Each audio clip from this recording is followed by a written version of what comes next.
మన ప్రభుత్వం వచ్చినెంబడే సురేఖమ్మతో సీతక్కతో రాజేందర్తో మాట్లాడి ఖచ్చితంగా హైదరాబాద్ నగరంలో ఏమేమి ఉన్నాయో హైదరాబాద్ నగరానికి ఔటర్ రింగ్ రోడ్ ఉంటే వరంగల్కి ఔటర్ రింగ్ రోడ్ నిర్మించాలి అని నిర్ణయం తీసుకున్నాం.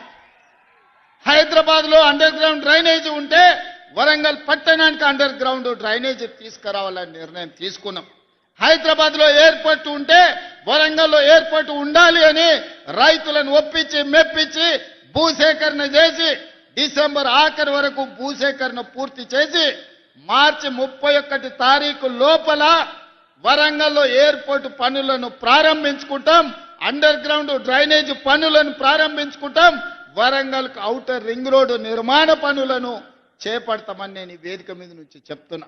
హైదరాబాదు నగరంలో ఏమేమి అభివృద్ధి ఉందో వరంగల్ పట్టణానికి కూడా ఇవాళ అభివృద్ధి కార్యక్రమాలన్నిటిని కూడా మన ప్రభుత్వం తీసుకుంటుంది.